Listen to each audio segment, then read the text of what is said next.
വർഷം UAE-യിൽ നിന്ന് നാടുകടത്തിയത് 1469 ഇന്ത്യക്കാരെ കണക്കുകൾ പുറത്തുവിട്ട് വിദേശകാര്യ മന്ത്രാലയം.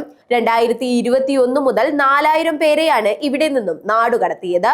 2024-ൽ 899 പേരെയും 2023-ൽ 666 പേരെയും 2022-ൽ 587 പേരെയും 2021-ൽ 388 പേരെയും UAE-യിൽ നാടുകടത്തിയതായി കണക്കുകൾ വ്യക്തമാക്കുന്നു. സിവിൽ, ക്രിമിനൽ കേസുകൾ, വ്യാജ ജോലി വാഗ്ദാനം, പെർമിറ്റില്ലാതെ ജോലി, തൊഴിൽ നിയമലംഘനം തുടങ്ങിയവയാണ് നാടുകടത്തലിന് പിന്നിലുള്ള പ്രധാന കാരണങ്ങൾ. കേന്ദ്ര വിദേശകാര്യ മന്ത്രാലയം രാജ്യസഭയിലാണ് ഇത് സംബന്ധിച്ച കണക്കുകൾ പുറത്തുവിട്ടത്.